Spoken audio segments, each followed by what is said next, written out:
lembrar que, a partir deste momento, estamos em transmissão direta, pelo menos através do nosso media partner, do Jornal Económico TV.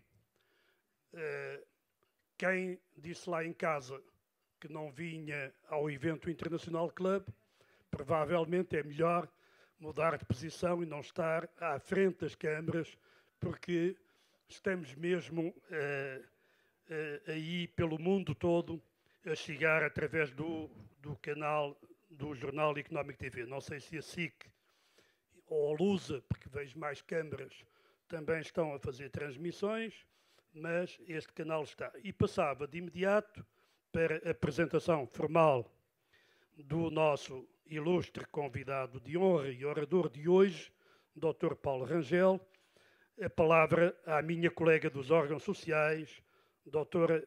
Margarida Almeida Santos.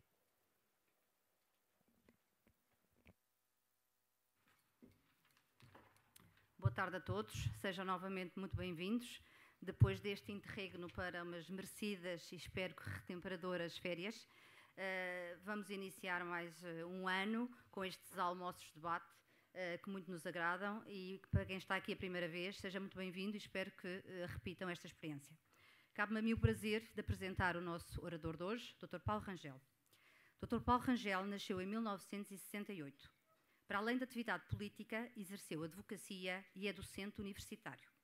É, desde 2009, deputado ao Parlamento Europeu, sendo, simultaneamente, vice-presidente do PPE e vice-presidente do Grupo Parlamentar do PPE.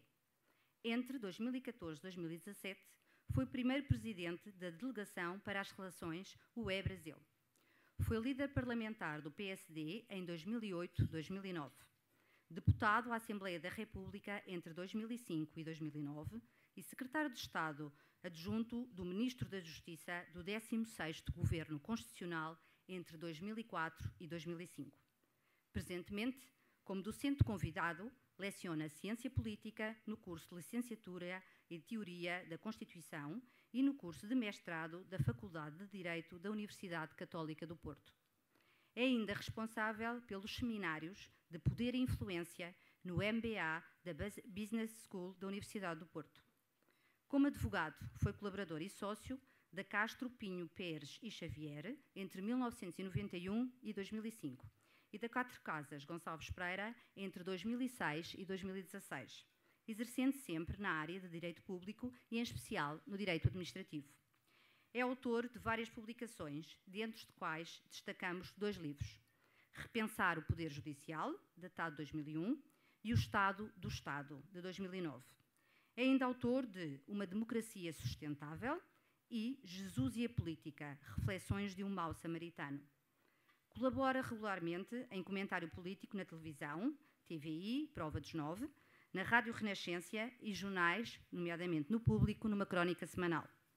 Foi agraciado com a Gran Cruz com Estrela da Ordem de Mérito da República Federal Alemã em 2009 e com o Prémio René Cassin do Conselho de Europa em 1989. Seja muito bem-vindo, Dr. Paulo Rangel.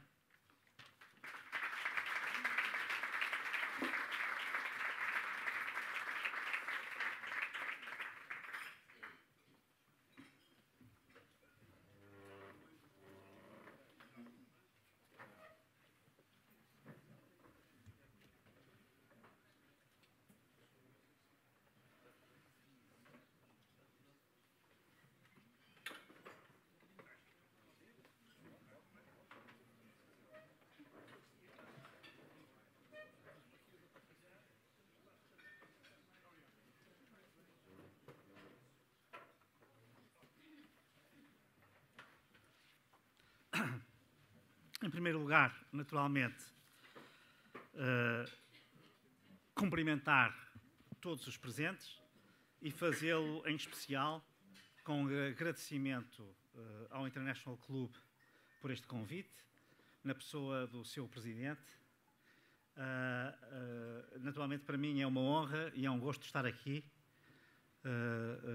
e ver que não só encontro aqui muitos membros desta forte instituição da sociedade civil portuguesa, acho que posso dizer assim, como encontro também muitos amigos, seja da minha vida profissional passada, seja da minha vida política, que posso dizer que ainda é atual, e, portanto, é com muito gosto que os reencontro aqui e, enfim, vou tentar, pelo menos, justificar o esforço que fizeram para cá estar. Eu, sinceramente, tinha escolhido como tema a Europa e os equilíbrios globais, mas quando me disseram que tinha apenas 20 minutos, fiquei com a ideia de que não poderia falar sobre todos esses temas e, portanto, eu vou fazer, basicamente, vou dar uma visão panorâmica e vou tentar guardar-me para as respostas às perguntas, porque há tantas, diria eu, tantas questões, nomeadamente no contexto europeu e global, que nós podemos hoje, digamos, levantar, que eu tinha dificuldade em selecionar e, portanto, prefiro ir ao encontro daquelas que são as expectativas. Em todo o caso, eu gostava de, essencialmente, mostrar porque é que estamos com esta sensação, e que, aliás, não é uma sensação, é uma realidade, de que há uma espécie de crise, ou de crise permanente, de crise existencial, eu até diria de crise essencial da União Europeia, e eu penso que isso se deve, basicamente, a uma ruptura, que é a ruptura do princípio da confiança. Quer dizer, as experiências de integração, como é o caso da União Europeia, como é o caso das federações, vivem segundo um princípio chamado princípio da confiança federal. É o Bundestreue, como dizem os alemães. Portanto, é a confiança de uns Estados nos outros, a confiança dos membros da União uns nos outros. E a verdade é que esta confiança se rompeu ao longo dos últimos 10 anos em particular. Portanto, eu diria praticamente, enfim, que naturalmente que houve várias crises e há muita gente que diz que o modo de vida e de existência da União é em crise, mas eu penso que houve crises graves, especialmente graves e fundas, e cujas feridas ainda estão todas abertas a partir da recessão, da grande recessão de 2008-2009. E, portanto, eu diria que, a partir daí, se gerou um clima mais de reserva, de ressentimento, de desconfiança entre um conjunto de Estados, do que propriamente um clima, digamos, de racionalidade e de razoabilidade. Até aí havia uma diplomacia intra-europeia, dentro da Europa, racional e razoável. A partir daí passou a haver alguma reserva, algum ressentimento, alguma desconfiança. Eu diria que nós passamos da diplomacia da mão à frente para a diplomacia do pé atrás. No fundo, foi um pouco isto que se passou a partir de certo momento. Quais são, então, esses fatores principais? O primeiro é, precisamente, a grande recessão de 2008-2009, que tem dois nomes. Nos países do Norte é a crise das dívidas soberanas, nos países do Sul é a crise do euro ou da zona euro. E só esta diferente designação já é ela própria sintomática do mal-estar, da percepção, da sensação diversa que os países do Norte tinham relativamente àquela que era a percepção dos países do Sul. Portanto, no fundo, esta desconfiança persiste. Há os três grandes cavaleiros, digamos, do Norte, que são a Áustria, a Finlândia e a Holanda, sendo que a Holanda, com a sua tradição, enfim, eu diria, protestante, calvinista, e também de pirataria, que é pagar o menos possível e ganhar o máximo, naturalmente é quem lidera esta frente, que depois é seguida pela Alemanha, a quem é muito conveniente que haja este triângulo à frente, e depois tem vindo a ser seguida pelos países bálticos, pela Eslováquia e, ponto que é muito importante e que nós perdemos essa batalha, e perdemos em parte por causa do Brexit também, a Irlanda, que é estranhíssimo que um país que esteve ao abrigo de um programa da Troika esteja hoje na chamada Liga Hanseática, que é justamente esse. Depois, do outro lado, temos a França, a Itália e a Espanha, naturalmente, com a Grécia, Portugal, Chipre e, portanto, e ainda Malta, eventualmente a Eslovénia também, e depois temos a Bélgica e o Luxemburgo, que estão numa posição que eu diria que é meio caminho. Mas esta ferida está aberta. Portanto, cada vez que nós ainda não conseguimos terminar a União Bancária, nós não conseguimos reformar a zona euro, nós não conseguimos avançar para qualquer esquema de mutualização, porque tudo está parado e para, porque há este ressentimento e esta desconfiança. Depois há uma segunda linha de tensão, que também já todos adivinham, que é a tensão das migrações. e que essencialmente surgiu em 2015. E o que acontece é que, se já havia uma fratura clara norte-sul, abre-se aqui uma fratura exposta leste-oeste. E esta aqui é problemática porque ela, de alguma maneira, estava latente. Em rigor, parte da crise a que eu estou a aludir começa com o alargamento de 2004, que é feito de uma vez só para todo o leste, depois também para Malta e para Chipre, mas é feito para todo o leste, e isso criou enormes tensões e modificações de todo o equilíbrio da União Europeia. E, portanto, mas que aqui aflora claramente quando aparece a crise das migrações. Aí é evidente que à cabeça estão os países de Visegrado, portanto, a Polónia, a Hungria, a República Checa e a Eslováquia, que depois estão seguidos, digamos assim, claramente pela Roménia, pela Bulgária, pela Eslovénia, pela Croácia, pelos países bálticos, e depois do outro lado estarão os países ocidentais. Claro que os países ocidentais também estão divididos, porque a Alemanha começou com uma visão da senhora Merkel muito aberta, mas entretanto cresceu a alternativa para a Alemanha. Aliás, na Alemanha é diferente a sensibilidade dentro do leste e na parte ocidental. Atenção, ainda agora vimos nas eleições do Brandeburgo e da Saxónia que a AfD cresceu imenso nos Estados de Leste, e, portanto, significa que a questão das migrações na República Democrática Alemã, na antiga República Democrática Alemã, é percebida como é percebida no resto do Leste.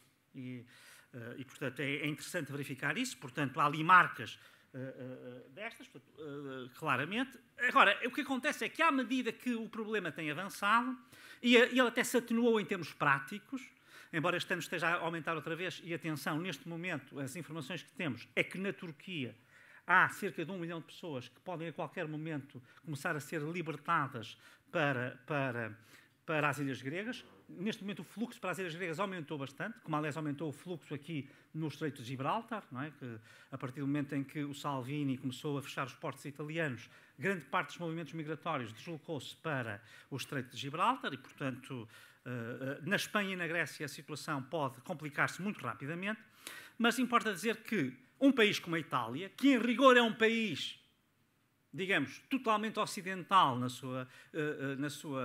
seu mindset, na sua mundividência, já está bastante conquistado por esta ideia anti-imigração. E, portanto, o que é que isto significa? Significa que, claro, enfim, quando digo isto, nós nunca podemos esquecer que a Itália, tal como a Alemanha, estão na transição, são países da Europa Central. Não é? Portanto, quer dizer, no fundo, eles estão no eixo, eles são a última fronteira do Ocidente, num certo sentido.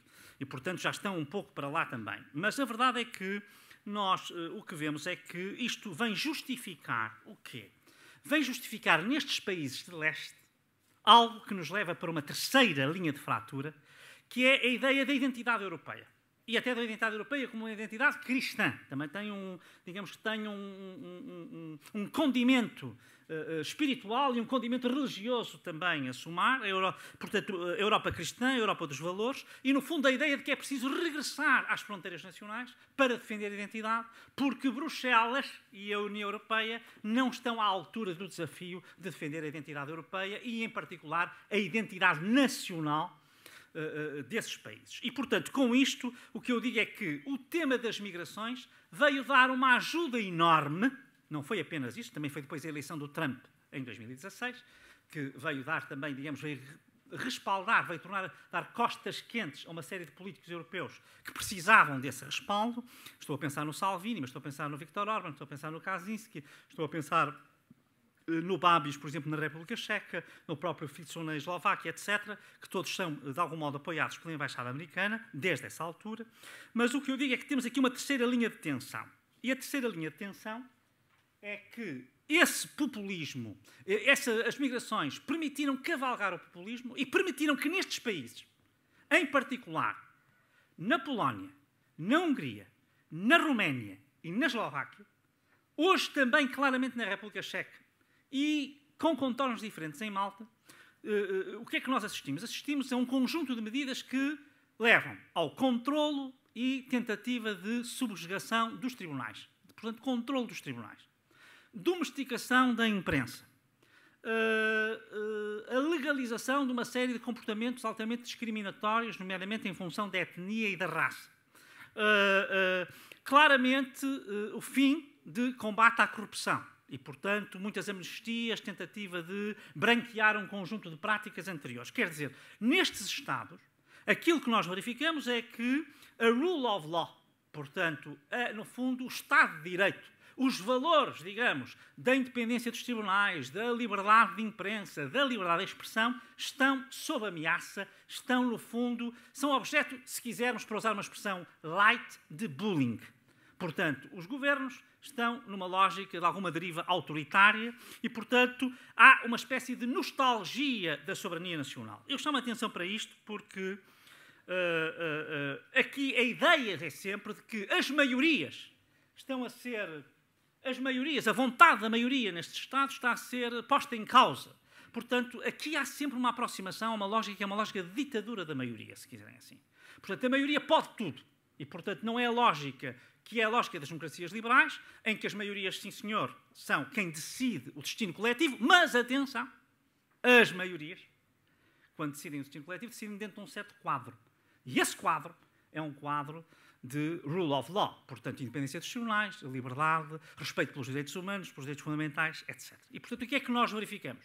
Aumentam os referendos e plebiscitos, cada vez mais instrumentos de democracia direta, as eleições são cada vez mais governamentalizadas, a tendência para aumentar as eleições diretas dentro dos partidos, para uma certa fulanização nas autarquias, quer dizer, todo este tipo de fenómenos para acabar com o quê? Com a democracia representativa.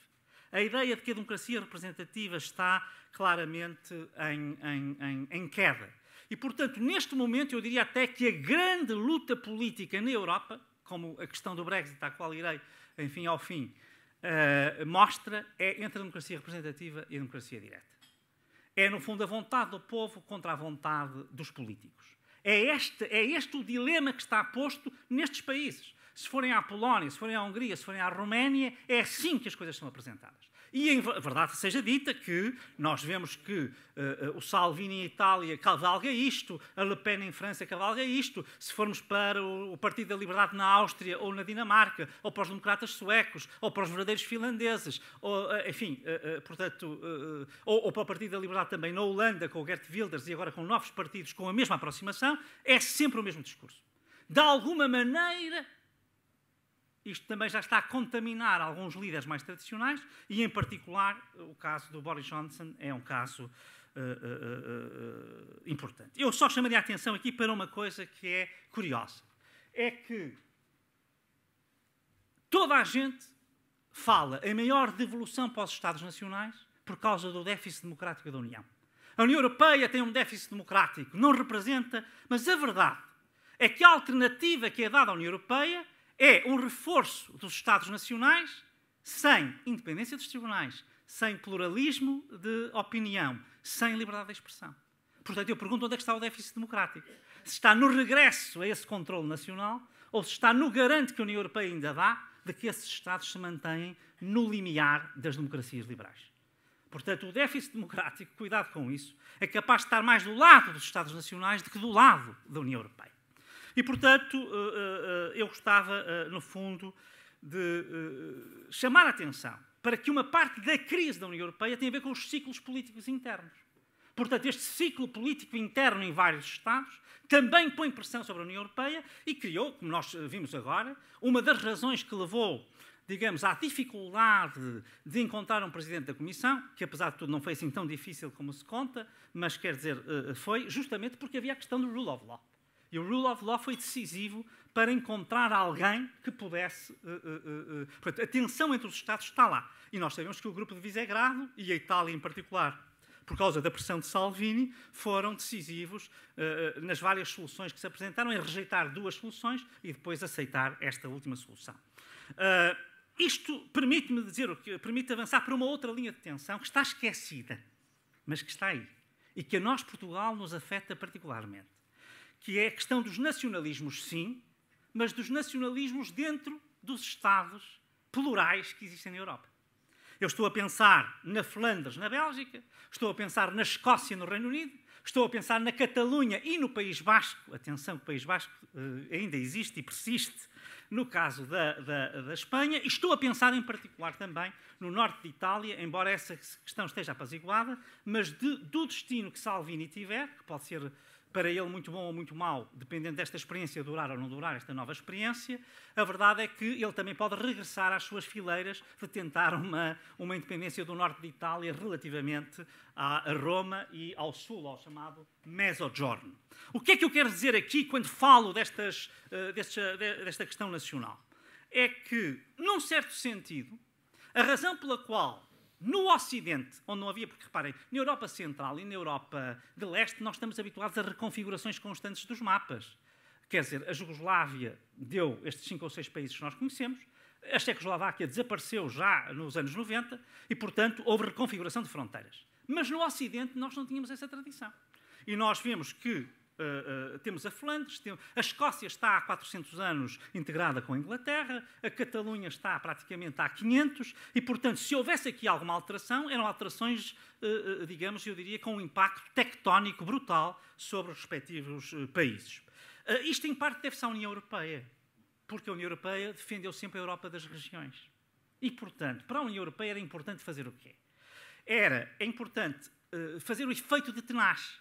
Deve haver poder para cima, para Bruxelas, e devolver poder para baixo, para as regiões, para enfraquecer o Estado Nacional. Portanto, as regiões e a União Europeia são aliados táticos. Ambos querem tirar poder aos Estados Nacionais. E isto, num certo sentido, favoreceu a emergência destas realidades. Porque, reparem, isto é evidente. A Catalunha, se só estivesse na Espanha, precisava da Espanha para estar no espaço global. Porque a Espanha, apesar de tudo, é um ator global. Mas, estando na União Europeia, não precisa da Espanha. Se eu estou em Barcelona, eu vou a Madrid fazer o quê? Posso ir direto a Bruxelas. Pois se os cipriotas, os malteses, os luxemburgueses, os bálticos, a Eslovénia, têm um comissário e votos no Conselho, porque é que eu, Catalunha, que sou muito mais forte e muito maior, não hei de ter? Porque é que eu, Escócia, não hei de ter? Porque é que eu, Flandres, não hei de ter? Portanto, isto também se precipitou por causa daquilo que eu chamo uma espécie de estereofonia política, que hoje é fundamental na política internacional, também por causa da globalização, também por causa da digitalização. Quando um político hoje fala no seu país, ele está a ser ouvido nos outros. E ele esquece frequentemente disso. Quando Cameron dizia as piores coisas de Bruxelas para reclamar mais autonomia para a Inglaterra, aquilo que ele estava a dizer, ouvido pelos escoceses, diziam assim, não, Bruxelas não nos faz isto, quem faz isto é Londres. Portanto, o que ele diz de Bruxelas, na Escócia, é o que eles sentem de Londres, não sentem de Bruxelas. Para eles, Bruxelas é um libertador, enquanto que Londres é um opressor. E, portanto, esse discurso é, no fundo, um discurso estereofónico, isto é ouvido de duas maneiras diferentes, consoante o auditório que está a ouvir. Isso aconteceu também na crise com o Sr. Schäuble. Ele falava para os reformados alemães para os tranquilizar, mas depois, evidentemente, que as pessoas que estavam na Grécia, em Portugal ou na Irlanda não estavam a gostar nada do que estavam a ouvir, porque ele se esquecia que estava, de repente, a falar não propriamente para aqueles países, mas para o seu eleitorado. E, portanto, hoje os políticos, em particular aqueles que têm alguma visibilidade europeia ou internacional, têm sempre que pensar que não estão a falar apenas para o seu público-alvo, estão a falar para outros públicos. E, portanto, o que eu quero dizer com isto é que nós hoje temos aqui um problema, porque o problema catalão não está resolvido. Este impasse, vamos para a 4ª eleição em Espanha em 4 anos, este impasse também tem muito a ver com a incapacidade de resolver o problema catalão, não tenho dúvidas sobre isso. Ele também está aqui neste nó. Mas atenção, que se o Brexit avançar, a Escócia pode mesmo vir para a independência. E se a Escócia se tornar independente, vai ser muito bem vista e muito bem recebida pela União Europeia, porque obviamente será desejosa de fazer uma pequena vingança relativamente à Inglaterra.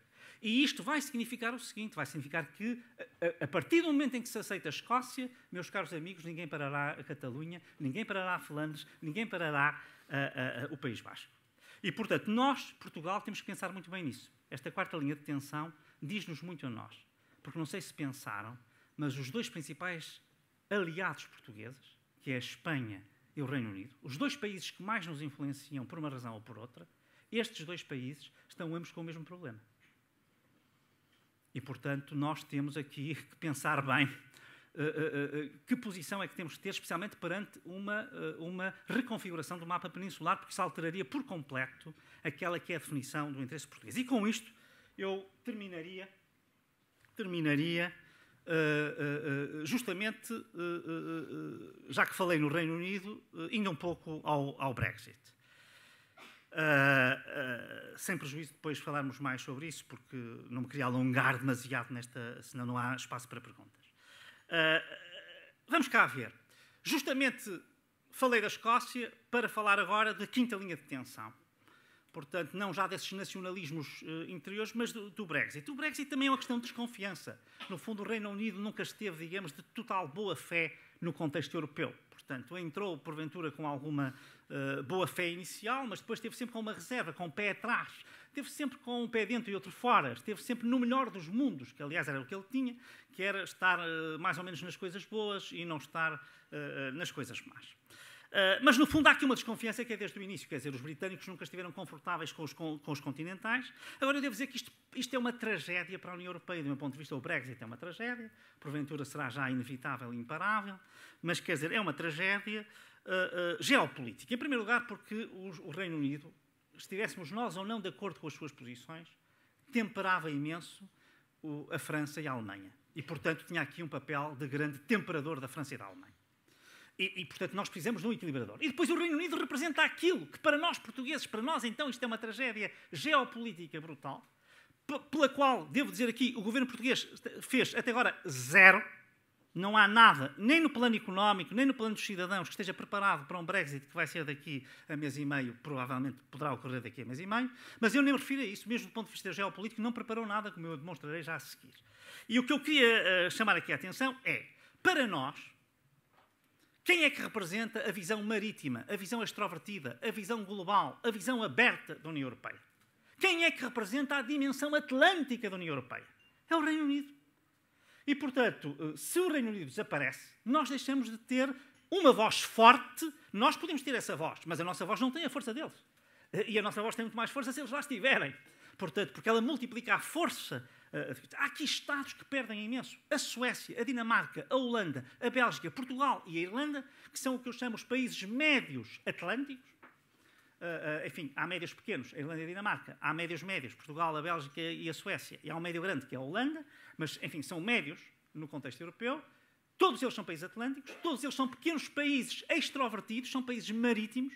Para eles, a voz do Reino Unido é fundamental. Eles vão ficar entregues, no fundo, à França e à Alemanha. Ou, eventualmente, no nosso caso, à Espanha. E isto é muito negativo. Eu chamo a atenção só para este ponto, que é, nós podíamos ir até à Segunda Cruzada, não é? E às negociações do Afonso Henriques com os cruzados para tomar Lisboa, e quão importante isso foi para a afirmação estratégica de Portugal, e já era aí uma cooperação, enfim, não seria só com ingleses, mas era também com ingleses. O primeiro bispo cristão de Lisboa era inglês, era o bispo Hastings, que vinha justamente nessa Segunda Cruzada.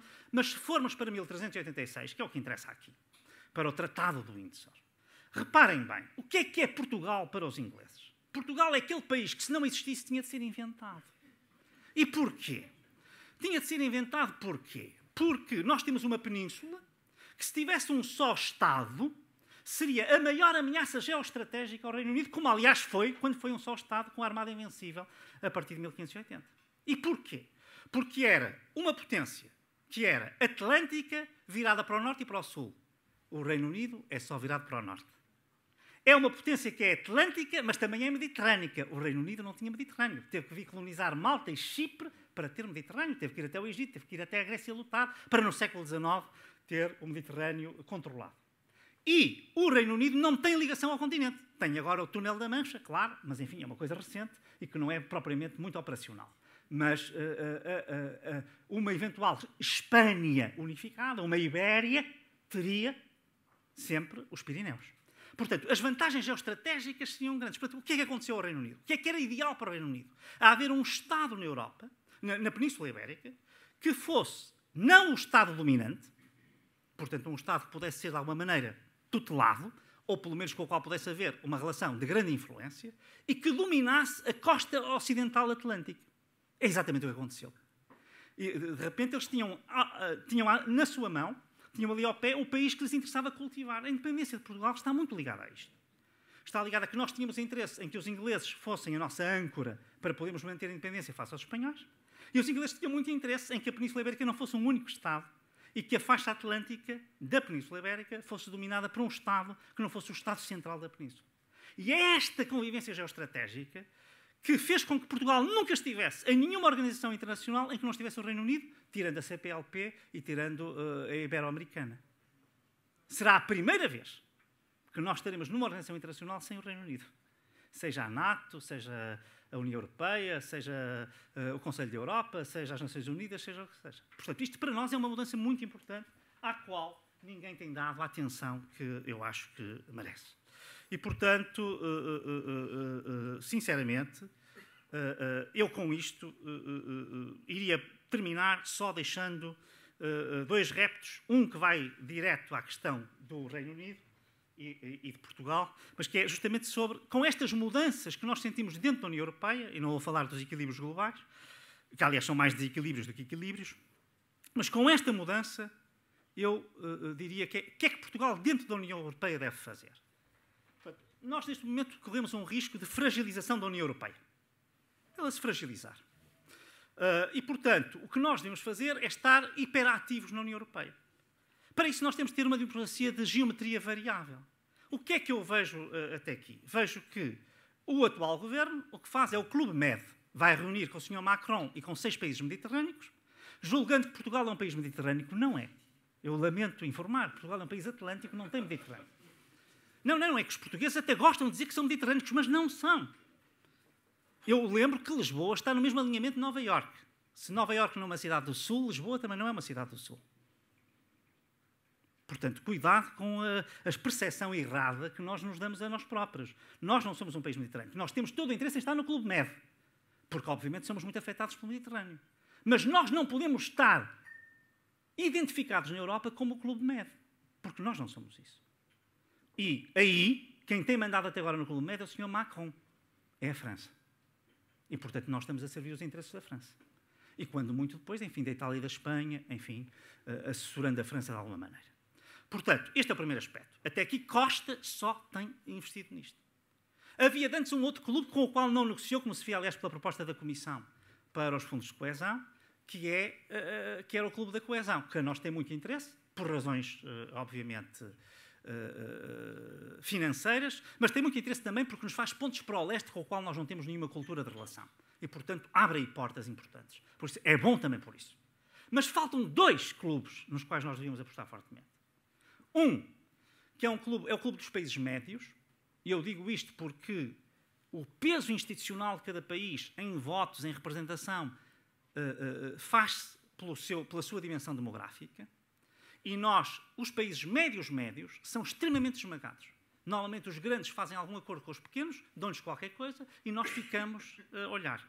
A minha experiência no Parlamento Europeu é que sempre que nós fazemos uma frente com a Suécia, a Bélgica, a República Checa, a Áustria, a Bulgária, a Grécia e... falta-me um, mas enfim, porque são 5 países de 10 milhões, que é a Grécia, a República Checa, a Hungria, que era o que me faltava, a Hungria, a Bélgica e Portugal, e depois temos com 9 milhões a Suécia e a Áustria e com 8 milhões a Bulgária. Estes países, quando alinham posições, têm um direito de veto, porque é impossível bater 8 países, cada um mais ou menos com 10 milhões. E, portanto, isto é impossível. E, portanto, nós devíamos ter especialmente por razões que têm a ver com o peso político dentro da União. E, finalmente, e com isto terminaria, enfim, ainda queria dizer mais coisas, mas já está muito longo, e por isso vou terminar mesmo, com aquilo que eu considero a principal falha em termos de política europeia nos últimos anos do Estado português, que é o Clube Atlântico. Nós não fomos capazes de fazer um clube com a Suécia, a Dinamarca, a Holanda, a Irlanda e, eventualmente, a Bélgica, porque a Bélgica aqui muitas vezes está no eixo franco-alemão, mas para justamente defender o quê? Primeiro, uma posição própria contra o Brexit. O interesse destes países quanto ao Brexit é diferente do interesse dos países centrais. E, portanto, nós devíamos estar a ter uma posição própria. Porventura, uma posição mais amiga do Reino Unido do que aquela que até agora tem aparecido na União Europeia. E segunda questão, para preparar o pós-Brexit. Porque, saindo do Reino Unido, estes países vão ficar órfãos. E vão precisar ter uma voz comum. E, portanto, nós temos investido muito aqui. Curiosamente, a Dinamarca, a Holanda e a Irlanda fizeram cimeiras regulares de primeiros-ministros, os 3, para preparar o Brexit. E mais, ao fazê-lo, foi através destas cimeiras que a Irlanda foi repescada dos países que queriam determinadas mudanças no euro para os países da Liga Hanseática que não querem mudança nenhuma. Foi justamente por isto. E, portanto, estes clubes, muitas vezes, servem para outras coisas. Por isso é que eu dizia, o Clube da Coesão não é só para arranjar fundos. É para ter algumas, digamos, proximidades e intimidades com os países de leste, que depois nos permite, em determinados dossiês, ter o apoio deles. E, portanto, não é indiferente a forma como nós olhamos para a União Europeia. E eu julgo que Portugal, neste momento, ou passa a ter esta política multilateral muito, muito, muito forte dentro da União Europeia, ou, sinceramente, corre o risco de ficar numa situação que é de, se a União Europeia se transformar, como dizia o Medeiros Ferreira, numa espécie de Sacro Império Romano-Germânico, que no fundo é uma organização formal, mas que não tem poder nenhum, há uma integração que está completamente feita. É a integração ibérica. Olhem para os bancos. E se a União Europeia perder a sua força, a integração ibérica está aí na mesma. E Portugal tem que encontrar uma estratégia para manter e afirmar a sua identidade, a sua autonomia e a sua independência. Por isso mesmo, lhes deixo aquela que tem sido a minha definição de Portugal e que encerra o conceito geoestratégico que estava implícito em toda esta minha intervenção. Portugal é uma ilha rodeada de mar e de Espanha por todos os lados.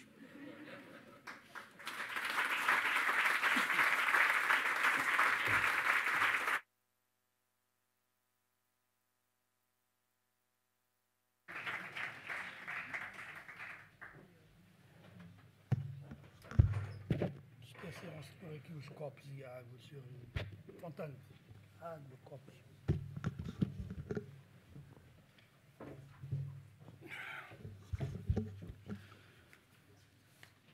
Cumprimento o Sr. Dr. Paulo Rangel, se nos permite. Cumprimento novamente os senhores telespectadores do jornal, da plataforma digital do Jornal Económico TV e também da SIC. E enquanto não nos trazem a água e o café, antes de abrirmos o debate, reiterava a nossa gratidão aos nossos patrocinadores, Grupo 8, Carclasse, AM48, Grupo Bell e Duartar Consultância. É com os seus patrocínios, como dizia no início, que conseguimos toda esta dinâmica que fazem do nosso clube, como o Sr. Paulo Rangel referiu, e nós agradecemos, uma grande instituição da sociedade civil com muito prestígio, não só no nosso país, como quase em todo o mundo. Pelos nossos eventos, praticamente, já passaram diplomatas, embaixadores de quase todo o mundo. E muitos dos que passaram por cá e já cá não estão, ainda nos mandam frequentemente e-mails a dizer que têm pena de que no país onde agora se encontram não exista um International Club como o nosso International Club of Portugal. Obviamente que isto são estímulos fortes, obviamente que isto nos ajuda a suportar as adversidades, os obstáculos, mas só conseguimos, de há 12 anos a esta parte, este trabalho com a ajuda dos nossos associados, dos nossos patrocinadores, dos nossos parceiros, dos nossos amigos. Abria então, de imediato, o debate, lembrando que só aceitamos uma pergunta por cada interveniente, que fará sempre o favor de se identificar. Eu não estou a ver, mas já estou a ver, o Nuno está ali, a deslocar-se-á ao encontro de quem quiser colocar uma questão por cada interveniente e, por favor, uma questão muito sucinta. Nuno, vamos começar com o Presidente da Casa de Espanha, Engenheiro Guilherme de Lera, que está na mesa Portugal. Obrigado, boa tarde. Eu vim a este almoço, como sempre, que venho cá em som de paz, mas hoje mexeram comigo alguns ressortes na exposição do Dr. Paulo Rangel. Só manifestar a minha... Não assino por baixo a última parte da sua intervenção, mas não queria discutir isso.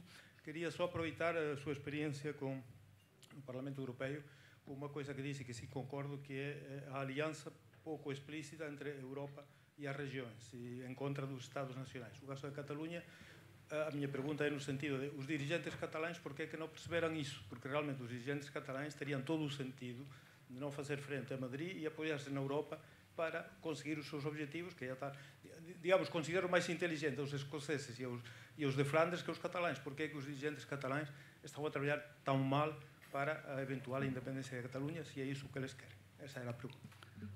Sr. Paulo Rangel, aceita 3 questões, é mais prático, e de preferência com um poder de síntese ainda mais exemplar que o poder de síntese do meu querido e ilustre amigo Guilherme de Lera. Passamos à mesa Europa, Dr. Luís Canário, com o dedo no ar. Soutor, queria felicitá-lo pela sua bastante explícita apresentação e queria fazer uma pergunta. Que implicações haverá na política aérea europeia a acontecer o Brexit? Muito obrigado. Muito obrigado, prezado consócio Dr. Luís Canário. E mais uma mão no ar, por favor. Ainda não havia. Então está bem. Então vamos para esse lado, depois que temos este lado. Bom, caro Paulo Rangel, primeiro eu vim cá por amizade com o Paulo Ribeiro, mas você de facto tem uma categoria a falar sobre estas coisas da Europa. Eu pedi-lhe que se identificasse. Desculpa, António Pinheiro Torres, advogado. António Pinheiro Torres, advogado, exatamente. Mas de facto você tem categoria e a falar sobre estes temas, de maneira que dou por muito bem emprego o meu tempo. Interessantíssima aquela sua questão sobre a tensão entre a democracia representativa e a democracia direta. Eu creio que o problema está que os representantes deixaram de dar contas do que é que vão fazer quando representarem os representados. Não é por acaso que os 2 maiores partidos portugueses, agora nas últimas eleições europeias, não responderam a diversos inquéritos de organizações sociais sobre determinados temas.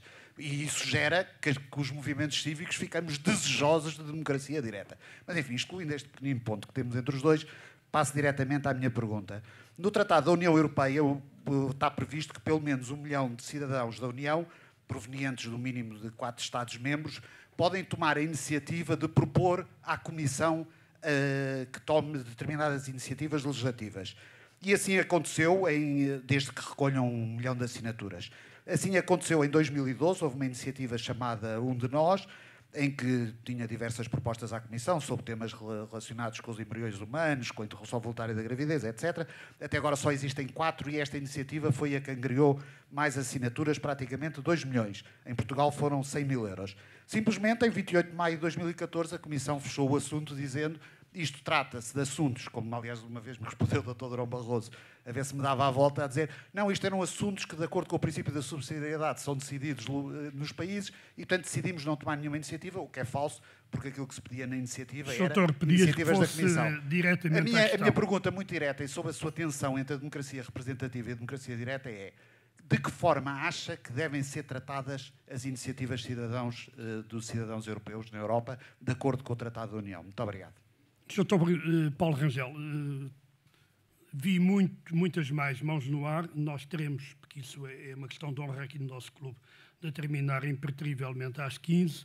Pedi-lhe também, Sr. que tentasse agora ir diretamente às respostas, tanto quanto possível. Para além destes nomes, temos mais. Muito bem. Portanto, eu começava por aquela que é mais fácil, porque que é a questão de qual será o impacto sobre o tráfego aéreo, não é? Enfim, para lhe dizer a verdade, como compreende, eu não sou especialista, sou aéreo, mas não sou controlador aéreo.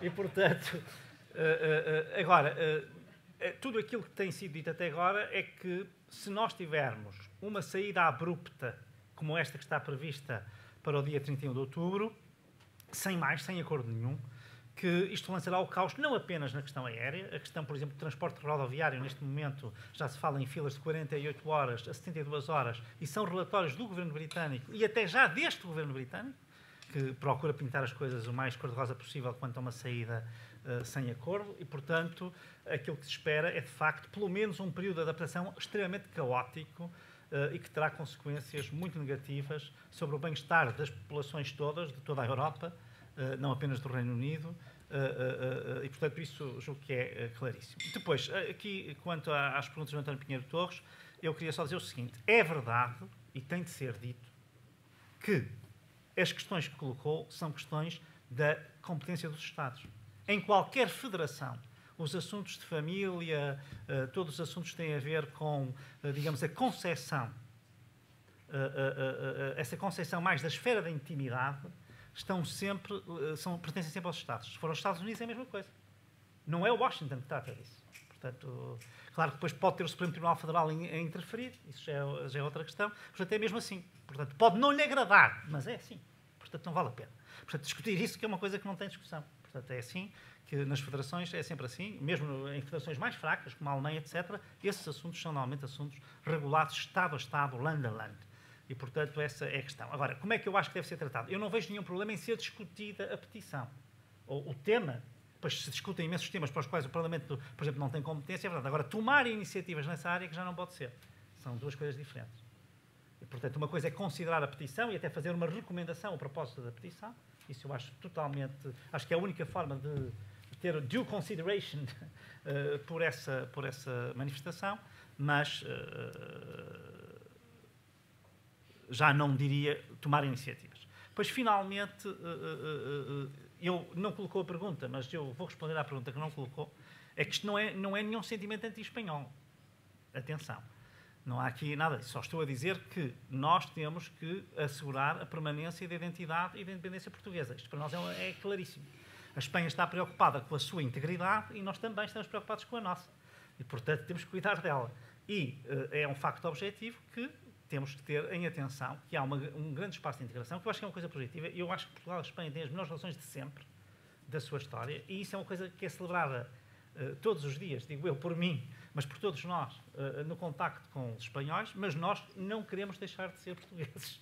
Portanto, precisamos de ter um conjunto de alianças que nos permitem uma diversificação para não ficarmos demasiado dependentes de um só país. Isso é uma coisa que é importante e que é estratégica para nós e à qual nós devemos dar atenção. Isso não tem nada a ver com hostilidade, não tem nada a ver com... Pelo contrário, isso é um trabalho nosso. Os espanhóis estão a fazer aquilo que lhes compete e nós temos que fazer também a parte que nos compete, e era isto que queria dizer sobre esse ponto de vista, só para clarificar, porque podia ter ficado, como foi dito num tom de uma certa graça, podia às vezes haver um misunderstanding a esse propósito, e não há nenhum, pelo contrário. Eu sou o mais filo-hispânico que se pode imaginar, o que não deixa é de, obviamente, pensar as coisas em termos geoestratégicos também. Por falar nisso, entretanto, a pergunta era... sobre a Catalunha, sim, sobre essa questão. Nessa questão há um ponto que é muito importante, que é dizer o seguinte. Eu não acho que isto tenha sido um processo alimentado. Claro que a União Europeia não tinha vontade nenhuma de desencadear processos independentistas, ainda por cima, com grande agitação. Não tinha nenhuma vontade disso. Mas isso acabou por acontecer. No caso da Catalunha, eu acho que a Catalunha o que pretende é ter uma relação direta com a União Europeia, não é? Pronto. Agora, claro que as situações são diferentes. Repare, no caso da Flandres existe um grande mal-estar, mas a Bélgica, que era um Estado unitário, hoje é um Estado federal, com uma autonomia dos Estados federados, que não existe praticamente em mais lado nenhum, nem na Suíça. Quer dizer, a região de Bruxelas, a região de Flandres e a região da Valónia são praticamente independentes. Se a Espanha for para um modelo desses, talvez resolva o problema da Catalunha. Portanto, são coisas... Por isso é que na Flandres não vê esse problema. E no caso da Escócia não vê esse problema porque o Estado britânico aceitou um referendo para a independência, coisa que o Estado espanhol nunca aceitou. E que eu não estou a dizer que se fez bem ou mal a não aceitar, até acho que fez bem a não aceitar. Mas estou a dizer que, por isso é que eles têm uma posição muito mais benigna, porque eles, apesar de tudo, encontraram respostas para as suas pretensões. Uns aumentando imenso a sua autonomia e os outros tendo direito a um referendo em que poderiam tornar-se independentes. Muito obrigado, Dr. Paulo Rangel. Passava de imediato a palavra ao nosso associado, engenheiro Luís Mira Amaral, que está na mesa Portugal.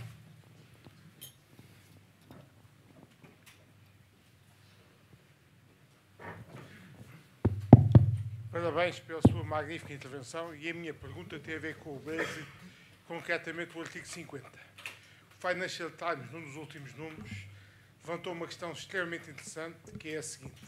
O artigo 50 está a ser visto como um processo de divórcio entre o Reino Unido e a União Europeia e nenhuma das duas partes o viu como uma maneira mais fácil, fast track, de fazer um acordo de comércio após a saída. E não aproveitando esta oportunidade, depois haja Brexit duro ou suave, vamos ter longos anos de negociações entre o Reino Unido, até pelos processos de ratificação que podem até aos parlamentos regionais, como se viu noutros países da Noruega, Suíça e Canadá, e portanto vamos passar longos anos por não aproveitarmos este artigo 50 para fazer um fast track para ligar as duas partes. O que é que pensa disto? Engenheiro Amaral, muito obrigado. O tempo apenas para mais uma questão. Mesa USA.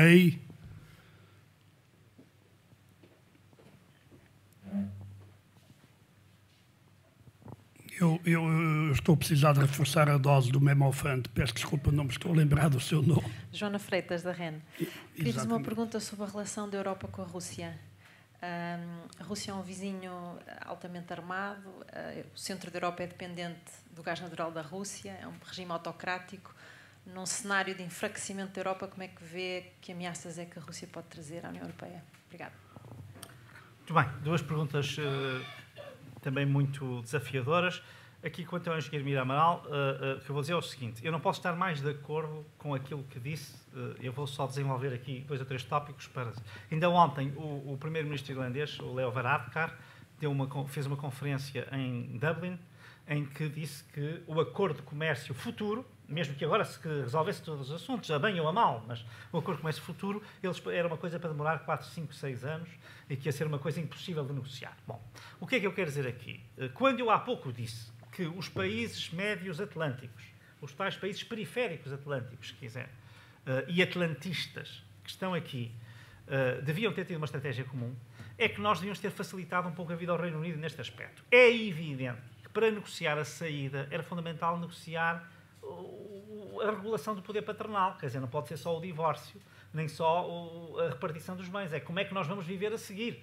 Quer dizer, em que dias é que vamos a casa uns dos outros, como é que vai ser, onde é que se leva os filhos, quem é que paga a escola, quem é que... Ora, eu penso que teria sido mais fácil. Porquê? Porque aí era possível fazer um conjunto de concessões mútuas que equilibrariam depois a saída. Portanto, eu acho que aqui, de facto, sinceramente, a pretensão que tinha o Reino Unido de que houvesse uma espécie de 2 em 1, uma negociação paralela das duas vertentes, ou ao menos ter já um quadro muito definido para o acordo comercial, eu acho que, sinceramente, era uma reivindicação justa. É uma coisa difícil de fazer, mas ela não vai ser mais fácil e, portanto, sinceramente, quando eu há pouco estava a aludir a que nós podíamos ter, digamos, uma posição um pouco mais filo-britânica, era estes países terem forçado um pouco isto e não aquela ideia de um certo ressentimento e de vingança, etc., contra o Reino Unido. Atenção que eu sou o maior crítico da posição britânica, o maior crítico do Boris Johnson e tudo isso, portanto eu estou nos antípodas, considero isto um erro gravíssimo da parte do Reino Unido, mas reconheço que, perante aquelas circunstâncias, nós podíamos ter tido uma estratégia mais inteligente, que era melhor para todos. Porque o que vai sair daqui, não é? É aquilo que eu digo, muitos aguardam e poucos esperam. Quer dizer, é aquilo que nós neste momento estamos perante o Brexit, estamos todos a aguardar, mas ninguém está a esperar, porque ninguém tem esperança nenhuma. Portanto, muitos aguardam e poucos esperam. E eu diria que muitos vão acabar por desesperar. E, portanto, é aquilo que eu vejo. Agora, quanto à questão da Rússia, e muito telegraficamente, mas sinceramente essa questão é uma questão central. Aqui é que não há tempo para nós, de facto, elaborarmos... Não há Europa sem Rússia. Quer dizer, há União Europeia, e só pode haver União Europeia sem Rússia, mas não há Europa sem Rússia. A Rússia faz parte da cultura europeia. Quer dizer, os maiores nomes da pintura, não diria, mas, por exemplo, da música, do romance ou da literatura, quer dizer, o pináculo da cultura europeia também foi atingido pelos russos. Quer dizer, há uma literatura depois do Tolstói e há uma literatura antes do Tolstói. Não é? E isto podia valer para 500 ao Tchaikovsky, não é? Ou a Rachmaninoff. Quer dizer, eles mudaram por completo o paradigma. que é um paradigma ocidental, que nós achamos que a Rússia não é ocidental, que ela é oriental, mas ela é ocidental. O que é que pensa um russo? Um russo pensa que é o depositário de Roma, porque Roma deu lugar a Constantinopla e Constantinopla deu lugar a Moscovo. Moscovo é a terceira Roma. Não é por acaso que o imperador russo se chama Czar. Se meter lá um E no meio, fica César. O Tsar é o César, como é o Kaiser alemão. Portanto, é a reencarnação da nossa cultura greco-latina. É assim que eles se veem. Portanto, nós temos de ter isso presente. Agora, não há dúvida que, como se criou uma grande desconfiança e ressentimento entre os dois lados, hoje, o grande agitador, é um pouco, como eu dizia há pouco, do Reino Unido, que não inventou, mas aproveita o que existe. O grande agitador da vida europeia é a Rússia. O Podemos foi criado com o apoio da Venezuela, por sua vez de Cuba, que por sua vez vinha da Rússia. O Syriza foi criado diretamente pela Rússia. A Frente Nacional, que está nos antípodas deste, a Frente Nacional, desde o tempo do pai Le Pen, foi sempre financiada por bancos russos. Sempre. E isto não é um segredo. Eles emprestam e depois, obviamente, com o dinheiro que o Estado dá, o Estado francês dá em função dos votos, depois pagam as campanhas. Mas são sempre bancos russos, porque não há bancos franceses que os financiam. No caso da Catalunha, as pessoas não sabem disto, mas quando foi a questão do referendo catalão, hoje está absolutamente documentado que 80% dos IPs, portanto, dos endereços, digamos, da atividade online de internet, estavam sediados na região de Moscou. 80%. É evidente que o Farage teve apoio russo a dada altura.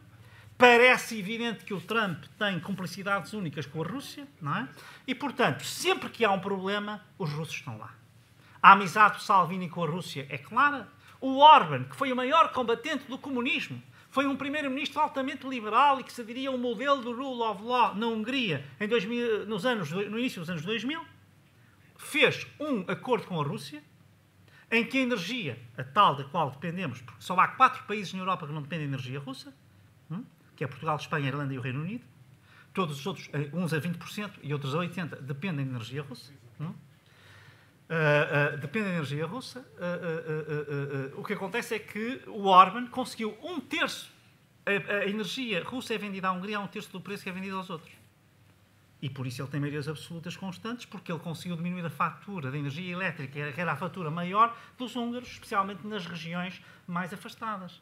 E, portanto, obviamente que passou a ser um interlocutor do Putin. Aliás, o que mais afasta a Hungria da Polónia, que muita gente julga que estão de facto numa mesma linha, é que a Polónia é profundamente anti-russa e a Hungria, neste momento, é profundamente filorrussa.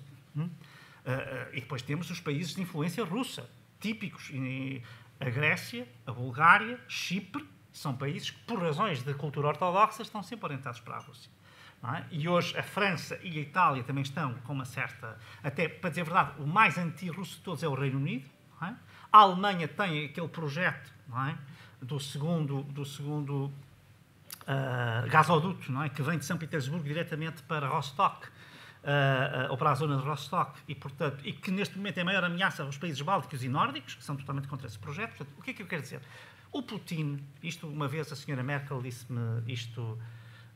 disse que conhecia muito bem o Putin, já tinha tido mais de 50 ou 60 encontros com ele, em 2015, em janeiro de 2015, e que o Putin queria fazer verdadeiras reformas económicas na Rússia. Queria fazer da Rússia uma espécie de China com uma grande vantagem, é que era uma China com recursos próprios, porque a China não tem, não é? Recursos minerais, riquezas, etc. Mas verificou ao fim de 4, 5 anos, primeiro como primeiro-ministro do Yeltsin e depois já como presidente, que era impossível fazer isso na Rússia.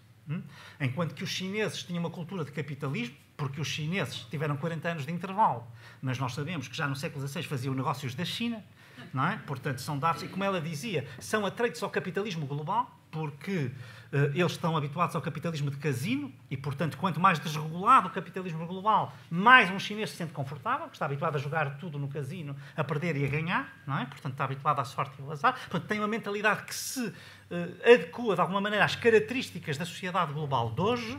Os russos não tinham esta tradição da economia de mercado. E então ele foi fazer 2 coisas que sabia. Uma foi rearmar a Rússia, portanto, garantir que o equipamento militar não está, pelo menos, obsoleto, que era uma coisa que no final da União Soviética estava em causa. E, segunda coisa, fazer, no fundo, da Rússia uma espécie de KGB global. Ele tinha sido diretor do KGB E hoje o que é a Rússia? A Rússia é a grande central de informações do mundo inteiro, especialmente informações políticas. E nós sabemos disto porque, se reparar, o Snowden está exilado na Rússia. O homem do Wikileaks, como é que se chama? O Assange, não é? Não sei. Que estava na Embaixada do Equador. O Equador pertencia ao triângulo do socialismo bolivariano, Bolívia, Venezuela e Equador, que estavam ligados a Cuba, que estavam ligados à Rússia. Sempre que há um hacker com grande fama, ele está ligado à Rússia. Não sei o que se passará com o Rui Pinto, isso não sabemos. Mas os outros estão ligados à Rússia. E, portanto, é preciso ter isto em atenção. Portanto, o que é que eu digo? Hoje a relação com a Rússia é uma relação muito problemática. Não sei como nós a vamos restaurar. Porquê? Porque o Putin, de facto, exerce esta espécie de bullying global. Repare, na Geórgia, que eu conheço bem, na Ucrânia, que eu conheço bem, ele entrou em todo lado, não aconteceu nada até agora. Na Geórgia continua a tomar espaço. E, portanto, a Bielorrússia está mais ou menos controlada. Portanto, quer dizer, ele não desistiu, o que, aliás, tem a ver com a idiosincrasia russa, o Grande-Ducado de Moscou. Portanto, a Rússia não nasceu para ser um Estado, como nós pensamos, nasceu para ser um império. Isto é, as fronteiras do império são porosas. Ora se alargam, ora emagrecem, ora engordam. E a Rússia está nesta... Portanto, enquanto estivermos nesta toada, evidentemente que o que isto significa é que vamos ter, não tenho dúvidas nenhumas, grandes problemas na relação com a Rússia. Permita-me só dizer o seguinte. Há aqui um desenvolvimento muito preocupante, que é a Turquia. A Rússia e a Turquia são, desde tempos imemoriais, adversários fidagais, não é? Porque, no fundo, os otomanos destruíram Constantinopla, que era, no fundo, a capital da ortodoxia, não é? Pronto. Isso até deu alguma primazia a Moscou, entretanto, mas a verdade é que é antinatura a aliança Erdogan-Putin. E, aliás, coloca a NATO problemas, como nós imaginamos, terríveis, não é? E, portanto, é preciso ver que é isto. O Putin joga em todos os tabuleiros. Também joga com a China e com o Xi Jinping. Enfim, a China foi o grande ausente deste debate e, porventura, é aquele que está presente, não é? E, aliás, talvez com isso terminasse. Fica só essa dica. Não sei se repararam que todos os impérios acabam, não é? Acabou o Império do Alexandre o Grande, acabou o Império Romano, acabaram depois outros impérios que nós conhecemos, os impérios coloniais, etc. Mas o Império Chinês está lá há 4.000 anos. Esse não acabou. Não é como os astecas, não é maias, não são egípcios, não são persas, não acabou ainda lá está. E, portanto, nunca deixar de contar com ele. Sr. Dr. Paulo Rangel, o tempo voou, já todos o conhecíamos muito bem, mas hoje ficámos ainda mais certificados do seu elevado nível intelectual, do pensador que o senhor é, da sua capacidade exemplar de comunicação, das suas qualidades humanísticas, penso que todos conhecem. Foi Dr. Paulo Rangel, até porque o senhor era quase o único político que nunca tinha vindo ao nosso clube, o senhor e o Dr. Moraes Sarmento. O Dr. Zé Luís Arnaud já cá tinha vindo, o engenheiro Miguel Pinto Luz é assíduo e também já foi nosso orador, tal como o Dr. Luís Marques Mendes e muitos dos restantes. Doutor, foi uma honra. Espero que venha mais vezes como orador ou apenas assistindo a outros eventos. Vou entregar-lhe o cartão de sócio honorário com vitalidade, com validade vitalícia, mas também com vitalidade. Até já me caiu um botão de punho. E espero que o use muitas vezes ao longo das próximas décadas. Seria um bom sinal para todos. E depois vou acompanhá-lo à porta da saída, como sempre faço a todos os nossos convidados de honra. Se a comunicação social quiser colocar algumas questões ao Sr. Paulo Rangel e o Sr. Paulo Rangel estiver disposto a responder, o espaço reservado para o efeito é aquele que está ali assinalado à direita com o roll-up do clube. Aqui tem o cartão, Sr. Doutor. Muito obrigado.